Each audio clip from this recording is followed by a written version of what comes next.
Hari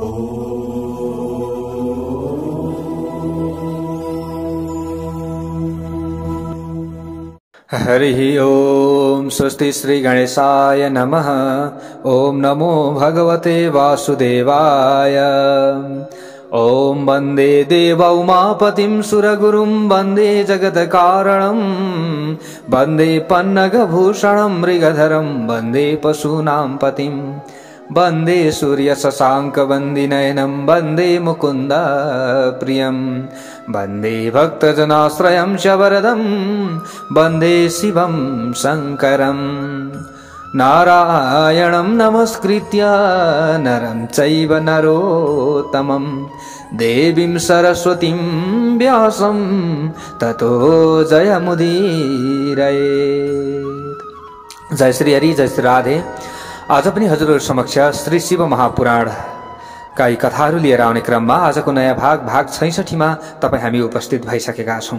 para भक्त भागवतहरु, यहाँनेरि जो तुलसीसँग शंखचूडको विवाहको कथा प्रसंग छ, यहाँनेरि भेट भएको छ तुलसी र शंखचूडको वार्तालाप हुँदैछ। प्यारा भक्त भागवतहरु, यहाँनेरि अब जो शंखचूड अब यिनै जालन्धर पनि भनेर भन्ने गरिन्छ, हामीले यसरी बुझ्नुपर्ने हुन्छ। प्यारा भक्त भागवतहरु, शंखचूडले तुलसीसँग भनेको थियो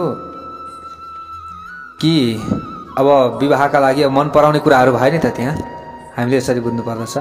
परिचय भयो, तिमी को हौ भन्दा अब यहाँनिर तुलसीले भनिन् म धर्मध्वजकी छोरी हुँ, यो वनमा बसेर तपस्या गरिरहेकी छु भनेर यसरी भनिन्।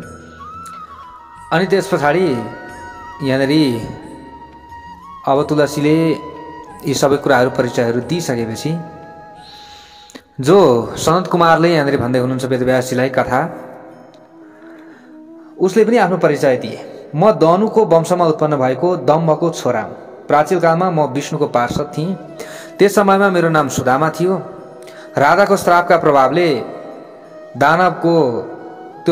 दानवको राजा शंखचूडका रूपमा म उत्पन्न भएको हुँ।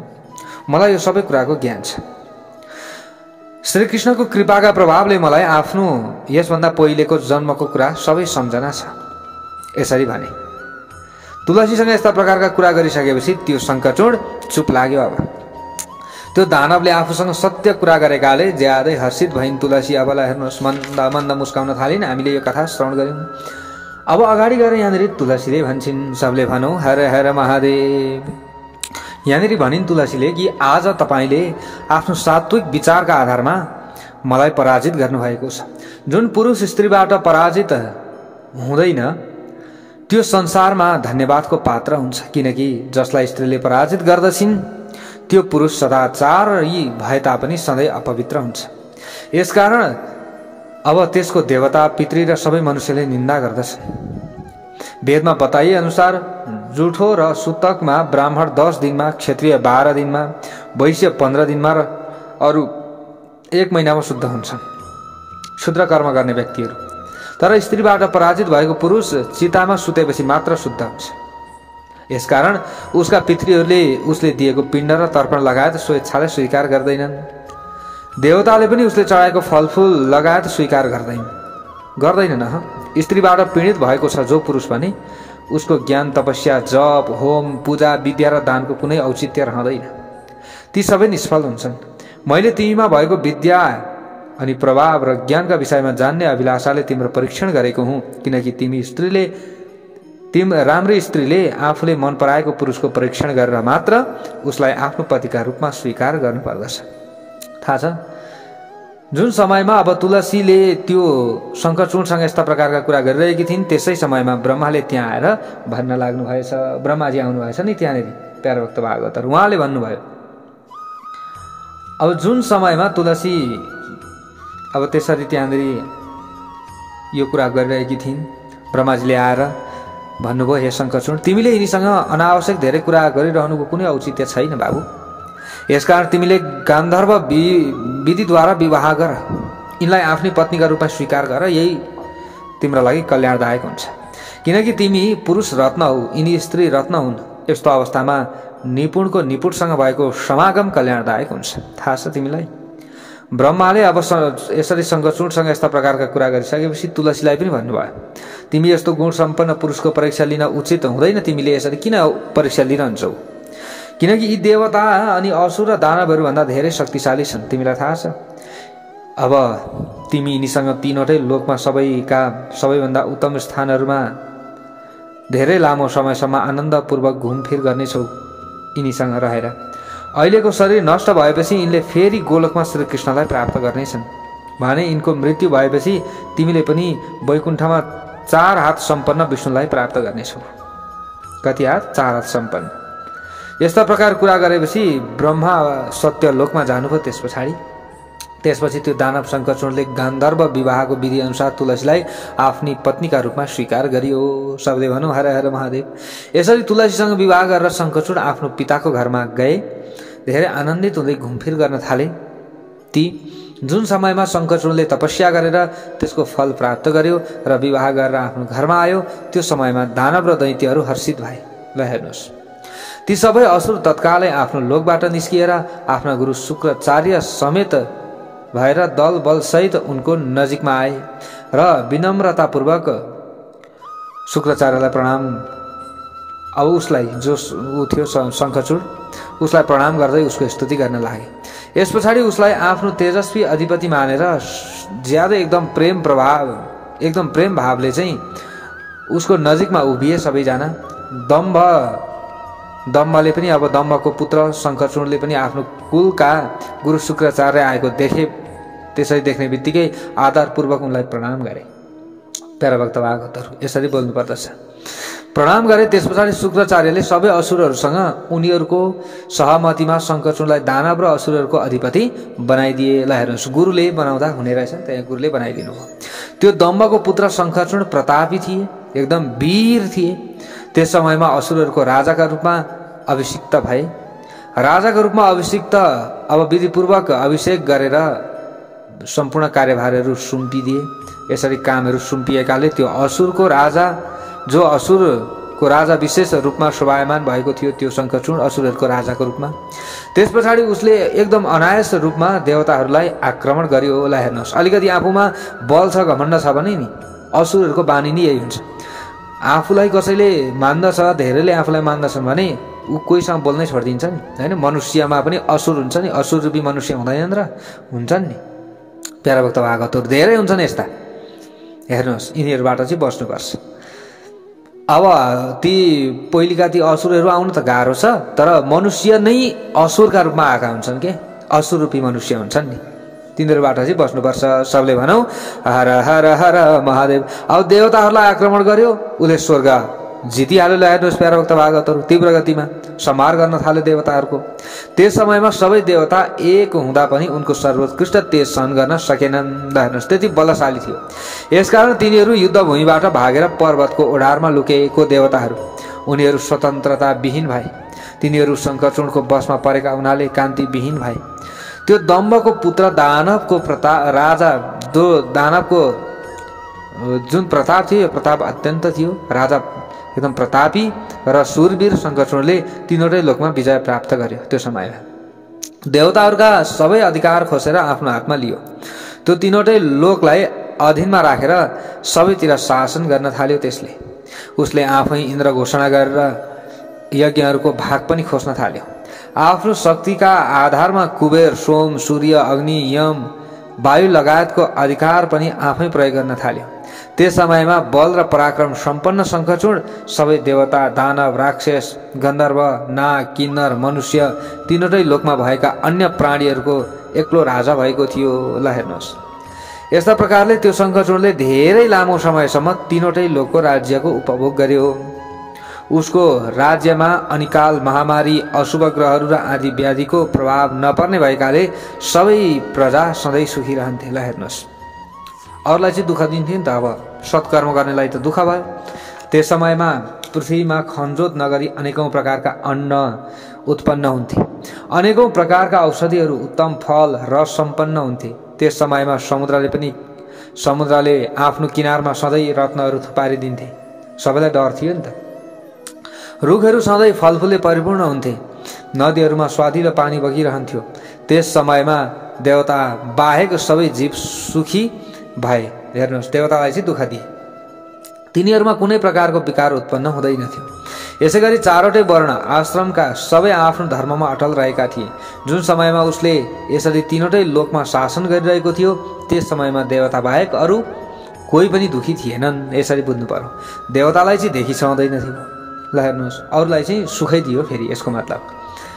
अनि धेरै पराक्रमी शङ्खचूड गोलोकमा बस्ने श्रीकृष्णको परम मित्र पनि थियो। यसरी बुझ्नु पर्यो। सबले भनौँ हर हर हर महादेव।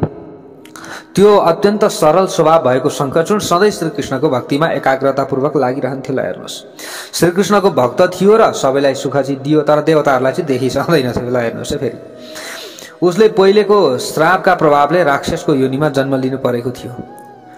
दानव भए तापनि उसको बुद्धि दानवको जस्तो थिएन। यसरी बुझ्नु पर्यो, अरूका लागि चाहिँ थिएन तर देवताका लागि त भयो, होइन? त्यो कुरा भयो। त्यस पछाडि त्यो शङ्खचूडबाट पराजित भएका राज्यविहीन भएका देवता ऋषिहरू एक आपसमा छलफल गरे। ब्रह्माको सभामा गएछन् सबै। त्यहाँ पुगेपछि उनीहरूले ब्रह्माको दर्शन गरेर ब्रह्माको चरणमा पर्दै विशेष रूपले ब्रह्माको स्तुति गरे, व्याकुलतापूर्वक आफ्नो सबै कुरा सुनाए। त्यस पछाडि ब्रह्माले आश्वस्त पार्नुभयो र उनीहरूसँगै सत्पुरुषहरूलाई आनन्द प्रदान गर्ने वैकुण्ठ लोकमा ब्रह्माजी पुग्नुभयो। त्यहाँ पुगेर सबै देवतासहित ब्रह्माले विष्णुको दर्शन गर्नुभयो र उनको शिरमा मुकुट शोभायमान भइरहेको थियो, कानमा कुण्डल झलमलाइरहेका थिए र घाँटीमा वनमाला सुशोभित भएको थियो। विष्णुले आफ्ना चारै हातमा शङ्ख चक्र गदा पद्म लिनुभएको थियो। शरीरलाई पिताम्बरले शोभायमान बनाइराख्नु भएको थियो अनि सनन्द सहितका सिद्धहरूले उनको सेवा गरिरहेका थिए। यस्ता प्रकारका विष्णुलाई देखेपछि ब्रह्मा सहितका देवता मुनिहरूले उनलाई प्रणाम गर्दै हात जोडेर स्तुति गर्न लागे। देवताहरूले भन्न लागेछन् त्यो समयमा, अब के भन्छन् त? तपाईँ देवताका पनि के हुनुहुन्छ? देवता हुनुहुन्छ। ल हेर्नुहोस् है प्यारो भक्त भागवतहरु, के हुनुहुन्छ? देवताका पनि देवता हुनुहुन्छ, तीनवटै लोकको अधिपति हुनुहुन्छ। र हामी सबै तपाईका शरणमा आएका छौँ। अहिले हामी दुखी छौँ, हामी पीडित छौँ। ऋषिकेश महाबाहो भगवान् मधुसूदन नमस्ते देवदेवेश सर्वदैत्य विनाशक। तपाईँ के हुनुहुन्छ? सम्पूर्ण दैत्यहरूलाई विनाशक हुनुहुन्छ, यानि कि दैत्यहरूलाई नाश गर्नेवाला हुनुहुन्छ। अब तपाईको शरणमा आएका छौँ, हाम्रो रक्षा गर्नुहोस्। लक्ष्मी तपाईमै बसेकी छन्, तपाईँ आफ्ना भक्तहरूको प्राण स्वरूप हुनुहुन्छ प्रभु। यस प्रकारले स्तुति गरिसकेपछि देवताहरू विष्णुको अगाडि रुन थालेछन्। ल हेर्नुहोस् है प्यारो भक्त भागवत, उनीहरूका यस्ता प्रकारका कुरा सुनेर विष्णुले ब्रह्मासँग भन्नुभयो, यो वैकुण्ठ लोक योगीहरूका लागि पनि ज्यादै दुर्लभ छ। ल हेर्नुहोस् है प्यारो भक्त भागवत, के छ? ज्यादै दुर्लभ छ।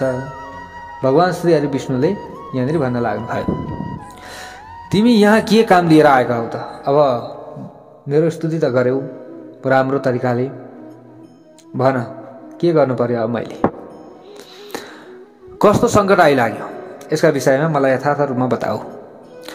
भगवान श्री हरि विष्णुका यस्ता प्रकारका कुरा सुनेपछि ब्रह्माले ज्यादै विनम्रतापूर्वक शिर झुकाएर पटक पटक प्रणाम गर्दै हात जोडेर विष्णुका अगाडि उभिएर शङ्खचूडका कारणले देवताहरूले धेरै दुःख पाएको प्रसङ्ग सुनाए। त्यस पछाडि सबै प्राणीको मनको भाव जान्ने उनी विष्णुले मुसु मुसु हाँसेर ब्रह्मालाई त्यसको रहस्यका बारेमा यथार्थ रूपमा बताउने सिलसिलामा भन्न लाग्नुभयो। सबले भनौँ हर हर हर महादेव। ल हेर्नुहोस्, मलाई त्यो शङ्खचूडको सबै कुराको ज्ञान छ। प्राचीन कालका त्यो मेरो भक्त, प्यारो भक्त, अति तेजस्वी के थियो? गोप थियो प्राचीन कालमा। म उसको वृत्तान्तसँग सम्बन्धित पुरानो इतिहास सुनाउँछु, सुन। यसमा कुनै प्रकारको सन्देह गर्नु उचित छैन। भगवान शिवले सबैको कल्याण गर्नुहुन्छ। गोलोकमा मेरै अर्को रूप श्री कृष्ण बस्दछन्। उनकी स्त्री राधाका नामले प्रख्यात छन्। ती समग्र जगतकी माता र प्रकृतिकी सर्वोत्कृष्ट पाँचौं स्वरूप हुन्। उनी त्यहाँ आनन्दपूर्वक घुमफिर गर्छिन्। उनको अङ्गका रूपमा आश्चर्यजनक अनेकौं गोप र गोपीहरू पनि त्यहाँ बसेका छन्। तिनीहरू सधैँ राधा कृष्णको अनुकरण गर्दै अनेकौं प्रकारका खेलबाड गरिरहेका हुन्छन्। त्यही गोप यस समयमा भगवान शिवको लीलाले मोहित भएर श्रापका कारणले आफूलाई दुःख दिने दानवको योनिमा परेको छ। श्रीकृष्णले पहिले भगवान शिवको त्रिशूलबाट उसको मृत्यु हुने निश्चित गरिदिएका छन्। यसकारण त्यो दानव शरीर परित्याग गरेपछि फेरि कृष्णको पार्षद हुनेछ। यो यथार्थलाई दृष्टिगत गरेर तिमी भयभीत हुनुहुँदैन। अब हामी दुवै तत्कालै भगवान शिवका शरणमा जाउँ। उहाँले हामी सबैको रक्षा गर्नुहुन्छ। उहाँले तत्कालै हाम्रो कल्याण गरिदिनुहुन्छ। यस्ता प्रकारका कुरा गरिसकेपछि ब्रह्मा सहित विष्णु शिवलोकमा जानुभयो। देवताहरूका साथमा नि सबै आफू अब अगुवा भएर जानुभयो। उनीहरू बाटामा मनमनै भगवान शिवको स्मरण गर्दै आइरहेका थिए। यसरी ब्रह्मा र विष्णु अलौकिक आधारविहीन र भौतिकता रहित शिवलोकमा पुगे। त्यहाँ पुगेका उनीहरूले भगवान शिवको सभा देखे। त्यो अल्गो र ज्यादै प्रभावशाली सभा, प्रकाशले परिपूर्ण शरीर सम्पन्न शिवका पार्षदले यथार्थ रूपमा घेरिएकाले विशेष रूपले अब त्यहाँ हेर्नका लागि एकदम शोभायमान थियो। त्यो शोभायमान भइरहेको थियो। उहाँका पार्षदको रूप सुन्दर कान्ति सम्पन्न शिवको रूप जस्तै थिए। सबै पार्षदहरू पनि उनीहरूको हात 10वटा, मुख 5वटा, आँखा 3वटा थिए भने घाँटीमा नीलो चिन्ह, शरीर धेरै सेतो वर्णको थियो। उनीहरू सबै रत्न सम्पन्न रुद्राक्ष र खरानीको आवरणले विभूषित भएका थिए। त्यो ज्यादै मनमोहक सभा नवीन चन्द्र मण्डलको जस्तै आकार भएको थियो। ल हेर्नुहोस्, त्यसलाई उत्तम मणि हिराहरूका मालाले सजाइएको थियो। त्यो सभा अमूल्य रत्नहरूले बनाएका कमलका पातहरूले सुशोभित भएको थियो। त्यसमा मणिहरूका जाली सम्पन्न आँखी झ्याल बनाएको थियो, जसले गर्दा त्यो चित्र विचित्र देखिन्थ्यो। भगवान शिवको इच्छाअनुसार त्यसमा माणिक जडिएको थियो, जसले गर्दा त्यो ज्यादै आश्चर्यजनक देखिन्थ्यो। त्यसमा स्यामन्तक मणिमा 100 करोडौं सिँढी बनाइएको थियो। त्यसमा चारैतिर इन्द्रनील मणिका खाँबा थिए, जसमा सुनको धागोमा उनिएका चन्दनका सुन्दर पात झुन्डिएका थिए, जसले गर्दा त्यो शोभा ज्यादै मनमोहक देखिएको थियो। त्यो सुगन्धित वायुले परिपूर्ण थियो। 1000 योजन फैलिएको त्यो सभा किन्नरहरूले खचाखच भरिएको थियो। त्यसको बीचमा अमूल्य रत्नहरूबाट बनेको एउटा ज्यादै आश्चर्यजनक सिंहासन थियो। त्यसमा पार्वती सहित भगवान शिव विष्णुको यसरी विष्णुले देख्नुभयो, ब्रह्माले देख्नुभयो, भगवान शिव बस्नु भएको थियो। उहाँलाई अब विष्णुले हेर्नुभयो। त्यस समयमा त्यहाँ ताराहरूले घेरिएका चन्द्रमा जस्तै यसरी भगवान भोले बाबा देखिनुहुन्थ्यो। उहाँले मुकुट, कुण्डल र रत्नको माला लगाउनु भएको थियो। उहाँका सबै अङ्ग खरानीमय थिए। उहाँले अब ख्यालठट्टा गरिराख्नु भएको थियो। उहाँको मन ज्यादै शान्त थियो। पार्वतीले उहाँलाई सुगन्धित पान दिएकी थिइन् भने त्यो पान उहाँले चबाइरहनु भएको थियो। भगवान शिवका गणहरूले हातमा सेतो चमर लिएर उहाँलाई हम्किरहेका थिए। सिद्धहरूले शिर निहुर्याएर उहाँको स्तुति गरिरहेका थिए। उहाँ गुणभन्दा यथार्थ रूपमा अलग ब्रह्मा, विष्णु, महेशका सृष्टिकर्ता, सबैतिर व्याप्त, विकल्प रहित, आकारहीन, स्वेच्छानुसार साकार हुने, कल्याण स्वरूप, माया रहित हुनुहुन्छ। जन्म रहित मुख्य मायाका अधिपति, प्रकृति र पुरुषभन्दा पनि पर, अनि सबै गर्न सक्षम, यानि कि सबै कुरा आफूले गर्न सक्ने, परिपूर्ण समता सम्पन्न हुनुहुन्छ। यस्ता प्रकारका विशिष्ट गुण सम्पन्न भगवान शिवलाई देखेपछि ब्रह्मा र विष्णुले हात जोडेर उहाँलाई प्रणाम गरे। प्रणाम गर्दै उहाँको स्तुति गर्न थाले। उनीहरूले उहाँको विविध प्रकारले स्तुति गरेपछि अन्त्यमा भने, तपाईँ दुखी र असहायहरूको सहयोगी हुनुहुन्छ हे प्रभु।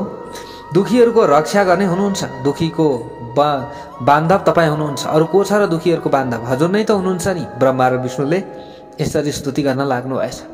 तीनवटै लोकको अधिपति र ब्रह्माको शरणमा परेकाहरूलाई कृपा गर्ने हजुर हुनुहुन्छ। तपाईँले हाम्रो उद्धार गरिदिनुहोस् प्रभु। हामी तपाईँकै अधीनमा रहेका हुनाले तपाईँलाई जे इच्छा लाग्छ त्यही गर्नुहोस्। सनत कुमारले भन्न लागे। त्यस पछाडि यहाँनिर वेदव्यासलाई भन्दै हुनुहुन्छ सनत कुमारले, नैमी सारणीमा सौनकादि 88,000 ऋषिहरूलाई सुतजीले भन्दै हुनुहुन्छ। यही कथा ब्रह्माले नारदजीलाई भन्दै हुनुहुन्छ। ती अब ब्रह्मा र विष्णुका यस्ता प्रकारका धेरै दुःखदायक कुरा सुनेपछि भगवान शिवले मुस्कुराउँदै बादलको गर्जना जस्तै गम्भीर वचनमा भन्नुभयो, तिमीहरूले शङ्खचूडबाट उत्पन्न भएको डर यथार्थ रूपमा परित्याग गरिदेऊ। तिमीहरूको कल्याण अवश्य हुनेछ। मलाई त्यो शङ्खचूडको सबै कुराको राम्रो ज्ञान छ। त्यो प्राचीन कालमा कृष्णको परम भक्त एउटा गोप थियो। त्यसको नाम सुदामा थियो। त्यही सुदामा राधाको श्रापका कारणले शङ्खचूर्ण नाम भएको दानवका रूपमा उत्पन्न भएको हो। त्यो धर्मको ज्ञाता र देवताहरूको विरोधी छ। उसले कुबुद्धिका वशमा परेर आफ्नो असीमित शक्तिको दुरुपयोग गर्दै देवताहरूलाई दुःख दिएको छ। उसले अरूलाई सुखी बनायो, तर कसलाई सुखी बनायो भन्दा जसले उसको समर्थन गर्छ उसलाई सुखी बनायो। अरू राम्रो कर्म गर्ने होस् तर उसको अलिकति कोही विरोधी छ भने उसलाई साह्रै पीडा दियो। अब मेरो कुरा ध्यानपूर्वक सुन्नुहोस् तपाईहरू। मेरो कुरा ध्यानपूर्वक सुनेर देवताहरूलाई आनन्दित बनाउनका लागि तत्कालै कैलाशमा बस्ने रुद्रको अब नजिकमा जानुपर्छ तपाईहरू। ल हेर्नुहोस् है प्यारो भक्त भागवत, उनीहरू कहाँ गएछन्? शिवको नजिकमा गएछन्। शिवले के भन्नुभयो? कैलाशमा बस्नु भएको छ रुद्र, ती मेरै रूपका हुनुहुन्छ। के मेरै रूप हो नि त, मै रुद्र भएर प्रकट भएको छु भनेर यसरी यहाँनिर भन्दै हुनुहुन्छ। सबले भनौँ हर हर महादेव, मेरै अर्को रूप छ रुद्र, त्यहाँ जानुहोस्। त्यो रुद्र रूप मेरै पूर्ण रूप हो, यो बुझ्नु पर्दछ तपाईहरूले। मै देवताहरूको कार्य सिद्धि गर्नका लागि अलग रूप धारण गरेर त्यहाँ प्रकट भएको हुँ। के को रूपमा? रुद्रको रूपमा म त्यहाँ प्रकट भएको हुँ।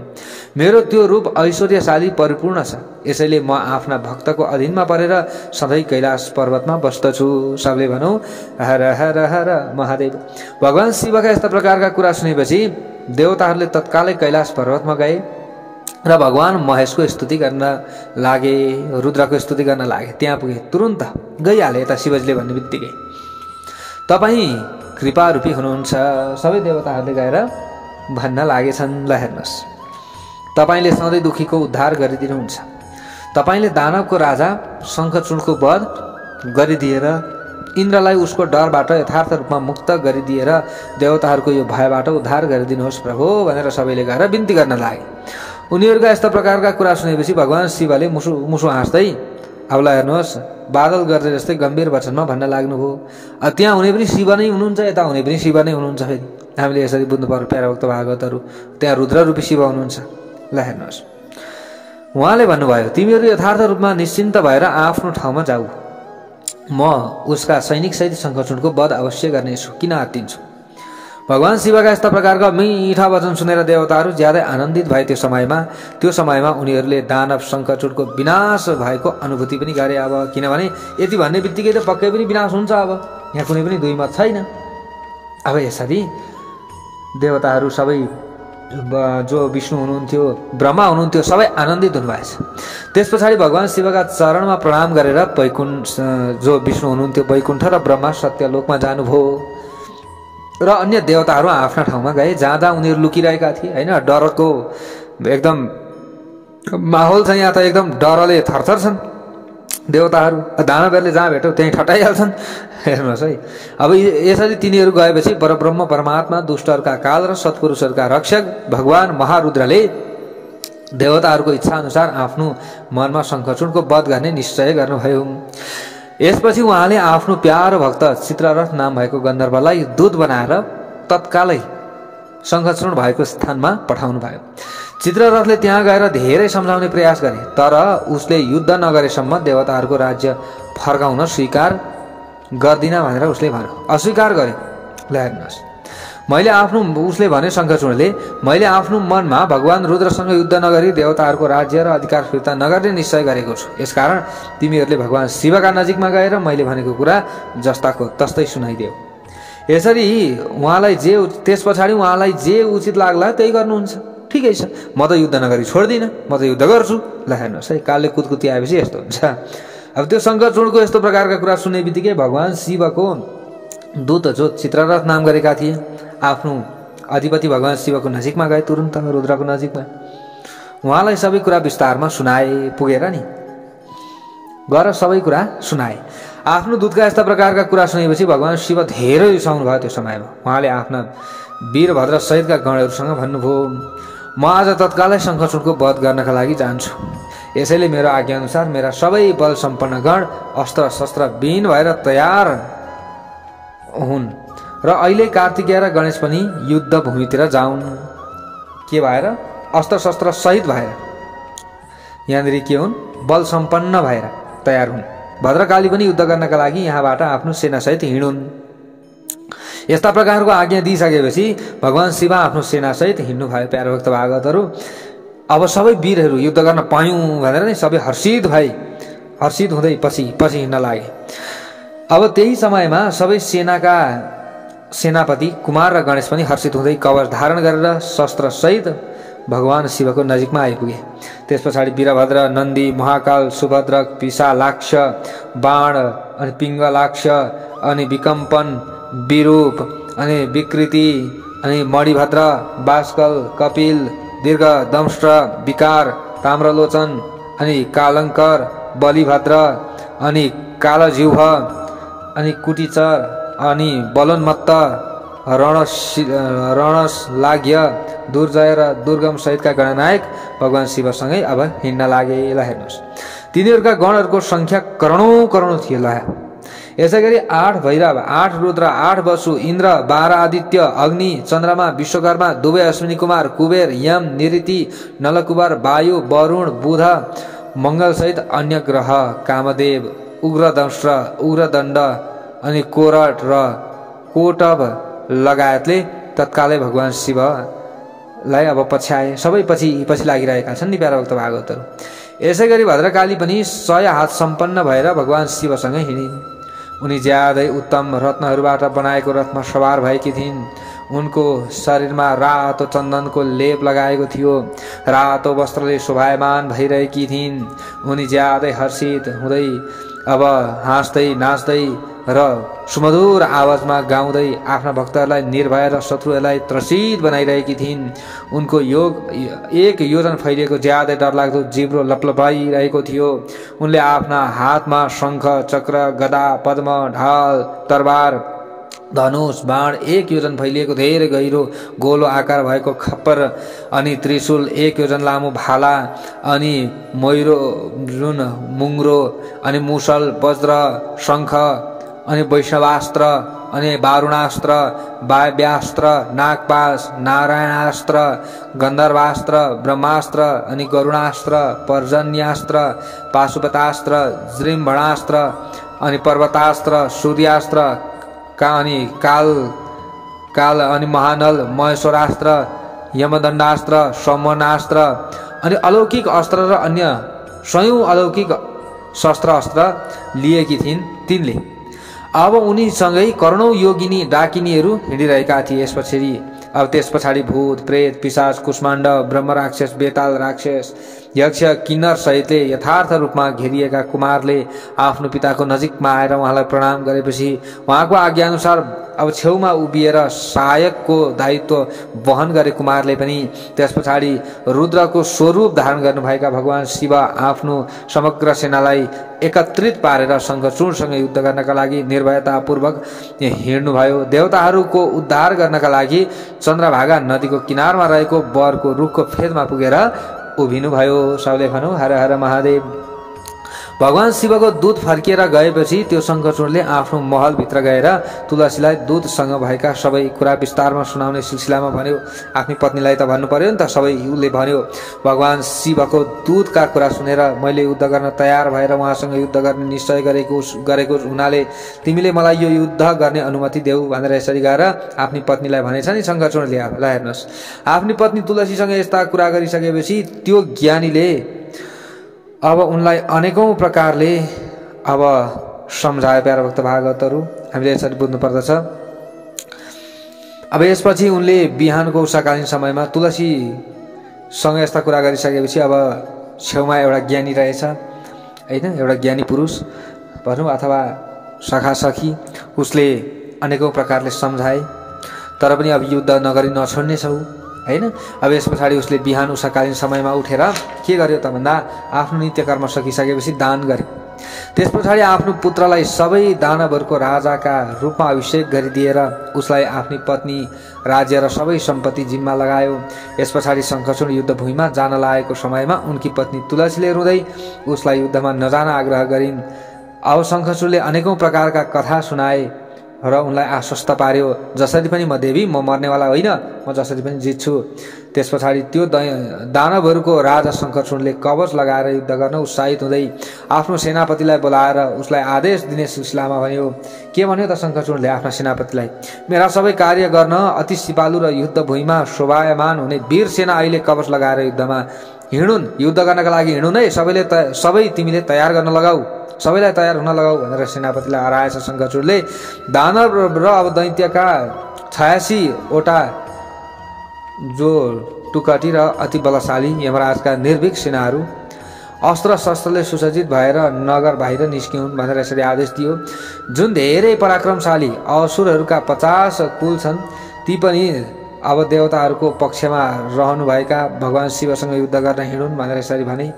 मेरो आज्ञाअनुसार धौम्रहरूका 100 कुल पनि कवचले सजिएर भगवान शिवजीसँग युद्ध गर्न तत्कालै निस्किउन् भनेर आज्ञा दियो।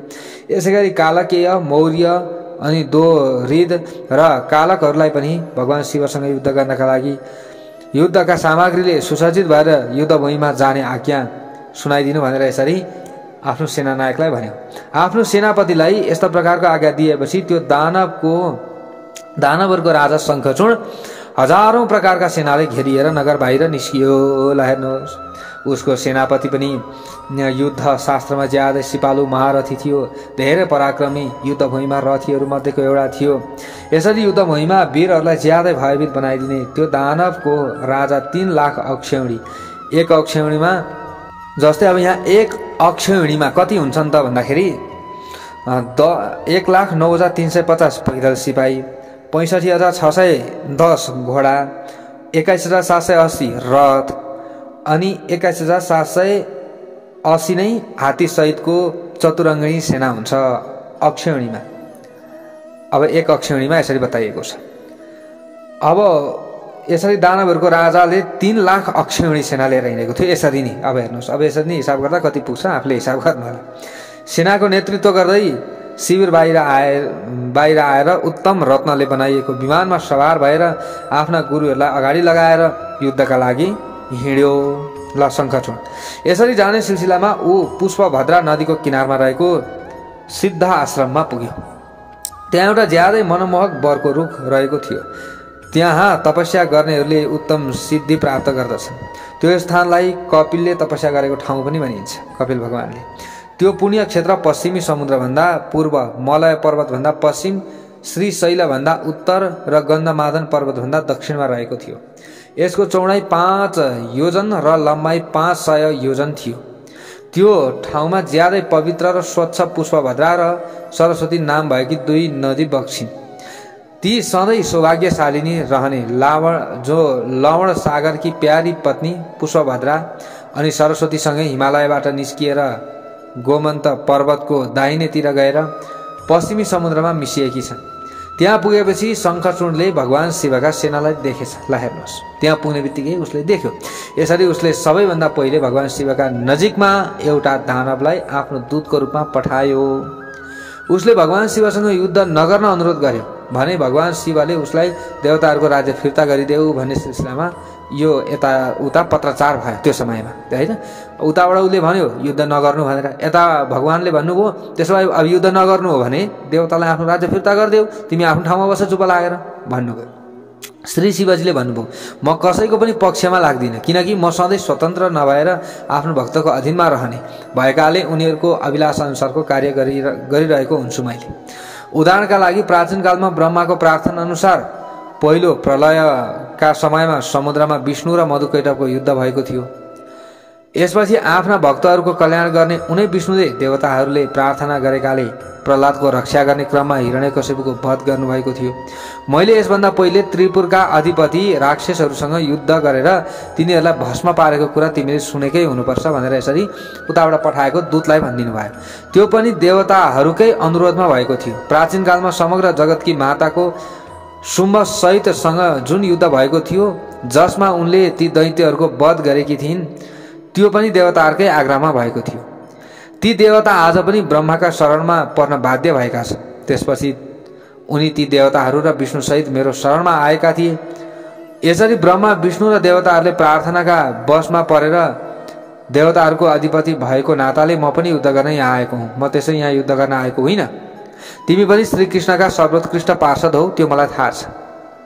आजसम्म जुन जुन दैत्यको वध भयो तिनीहरूसँग तिम्रो तुलना हुन सक्दैन, यो पनि मलाई थाहा छ। यसकारण देवताहरूको कार्य सिद्धि का लागि तिमीसँग युद्ध गर्दा मलाई असजिलो हुने छैन, किनकि म ईश्वर हुँ र मलाई देवताहरूले पठाएका हुन्। यसकारण तिमीले यहाँबाट गएर त्यो शङ्खचूडलाई मेरो सबै कुरा सुनाऊ भनेर उताबाट शङ्खचूडले पठाएको दूतलाई सबै कुरा भनिदिनु भयो भगवान् भोले बाबाले। उसलाई जे जति लाग्छ त्यो गर्छ, मेरो यो कुरा गएर सुनाउनु, मैले त देवताहरूको कार्य गर्नै पर्छ भनेर भगवान् भोले बाबाले भनिदिनु। यस्ता प्रकारका कुरा गरिसकेपछि भगवान् शिव चुप लाग्नुभयो अनि शङ्खचूडको दूत पनि उसको नजिकमा जानका लागि त्यहाँबाट हिँड्यो। अब यता शङ्खचूडको जो दूत थियो, दूतलाई त अब युद्ध नगर्नु भनेर उताबाट समाचार पठाएको थियो। भगवान् भोले बाबाले सबै भनिदिनु भयो, म त देवताहरूको अधीनमा छु अथवा मेरो जो भक्त हो उसको अधीनमा छु म। देवताहरू मेरो भक्त भए मेरो शरणमा आए, म त साथ दिनुपर्दछ भनेर यसरी भन्नुभयो। सबै कुरा अब दूतले उता लिएर गएको छ, त्यहाँबाट हिँडिसकेको छ। अब के भन्छ कस्तो हुन्छ अर्को अध्यायमा हामीले श्रवण गर्नेछौँ। सबले भनौँ हर हर महादेव।